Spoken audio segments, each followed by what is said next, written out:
जबरदखल उच्छेद दाबी रे राजरास्ता को ओह्लैछन्ति बरगड़वासी। बरगड़ सहर में मास मास धरी दखल उच्छेद कार्यक्रम बरगड़ प्रशासन द्वारा चलिथिबा बेले प्रशासन पक्षर पातर अंतर नीति अवलंबन करुथिबा नै सहर में विभिन्न अनुष्ठान कांग्रेस और बीजेडी दल प्रतिवाद करि आसुथिले मध्य तार कौनसी सुफल न मिलिबारु बरगड़र नागरिक मंच पक्षर आज लेंगु मिश्र छक रास्ता अवरोध करा जायछि। बरगड़ सहरर मुख्य रास्ता लेंगु मिश्र छकरु जीरा नदी पर्यंत जबरदखल उच्छेद दाबी रे राजरास्ता को ओह्लैछन्ति बरगड़वासी। बरगड़ सहर में वर्तमान जबरदखल उच्छेद करा जाउछि।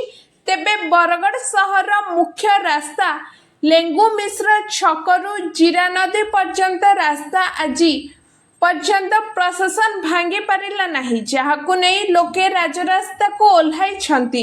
एही रास्ता रे ट्रैफिक समस्या सह अनेक समस्या देखा जाउछि, जहाकु नहीं जबरदखल उच्छेद हेले लोके उपकृत होई परिबे बोली जणाइछन्ति। एवं एही रास्ता देई बस ट्रक बड़ बड़ गाड़ी गुड़िक यातायात करुथिले। एबे किंतु किछि लोक निजर अख्तियार जबरदखल करी रखिछन्ति। जेते दिन पर्यंत लेंगु मिश्र छकरु आंबपाली पर्यंत जबरदखल उच्छेद करा न जिब ताहेले नागरिक कमिटी समेत सहरर विभिन्न अनुष्ठान माने अनिर्दिष्ट काल पर्यंत आंदोलन जारी रखिबे बोली आंदोलनकारी माने सूचना दैछन्ति। Bureau report around Odisha live.